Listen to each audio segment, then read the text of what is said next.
ഇന്ത്യയിൽ 50% വിവാഹിതരും വിവാഹേതര ബന്ധമുള്ളവർ. സരിനയിക്കട്ടെ. എവിടെ സരിൻ? വാസന്തിയാ? ഈ വീട്ടിലാ? ഇപ്പൊ അങ്ങോട്ട് അവിഹിതത്തിന്റെ കാര്യം പറഞ്ഞോളൂ, അതിനിടയ്ക്ക് അവിഹിത ലൈവാ? ആഹാ, എടാ സരിനെ, ശരിയാക്കി തരാടാ. വാസന്തി, നമുക്കിത് ഡാൻസ് കളിച്ചാല? ഈ ഡാൻസ് സ്റ്റെപ്പൊക്കെ പഠിക്കാം.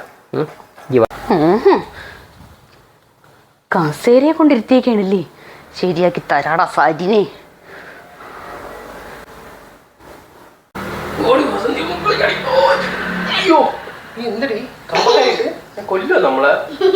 അയ്യേ വാസന്തി, ഇതാണോ വാസന്തി? ഞാനേ ചപ്പാത്തി പല ഒടിഞ്ഞുപോയി, പുതിയത് മേടിക്കണമെന്ന് അറിയാൻ വന്ന. ശരി.